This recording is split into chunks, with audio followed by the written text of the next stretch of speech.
अवधूत चिंतन श्री गुरुदेव दत्त श्री स्वामी समर्थ। नमस्कार, मी रोहिणी परत एकदा तुमच्यासाठी खूप महत्त्वाचा व्हिडिओ घेऊन आलेली आहे। आजच्या व्हिडिओमध्ये खूप महत्त्वाची माहिती मी सांगणार आहे बघा, खूप थोडक्यात माहिती सांगणार आहे, त्यामुळे व्हिडिओ खूप छोटा होणार आहे, पटकन व्हिडिओ दाखवणार आहे, त्यामुळे तुम्हाला खूप महत्त्वाची माहिती मिळेल।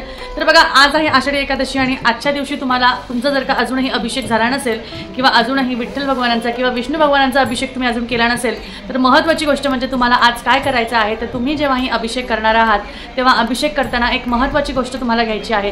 ती म्हणजे काय, ती करताना तुम्हाला कच्चं दूध घ्यायचं आहे आणि ते घेतल्यावर त्याच्यामध्ये केशराचे दोन ज्या काड्या असतात त्या केशराचे 2 दाणे तुम्हाला घ्यायचे आहे, ते त्यामध्ये मिश्र करायचं आहे आणि त्याच्यानंतर तुम्हाला त्या दुधाने अभिषेक करायचा आहे।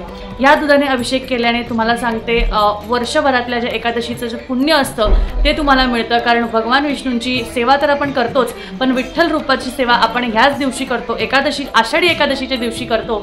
आणि त्याचबरोबर ज्यांना कोणाला आषाढी एकादशीचे व्रत परत सुरुवात करायचे असतील, एकादशीचे व्रत ज्यांना सुरुवात करायचे असतील ते हे एकादशीचे व्रत आजच्या या एकादशीपासून सुरू करू शकतात। म्हणजे जर का जसं आपण चतुर्थीच्या वेळेस अंगारकीपासून चतुर्थी सुरुवात करायला धरायला करतो, तसंच त्या पद्धतीने जर का तुम्हाला आषाढी एकादशीपासून जर का तुम्हाला वर्षभराची एकादशी धरायची असेल, जी दर 15 दिवसाला एकादशी असते, ती जर का धरायची असेल तर ती तुम्ही आजच्या एकादशीपासून ती करू शकता। म्हणजे ही एकादशी झाली की येत्या दर 15 दिवसाला जी एकादशी असते ती तुम्हाला धरावी लागते आणि त्यानुसार एकादशीचे व्रत तुम्ही करतात।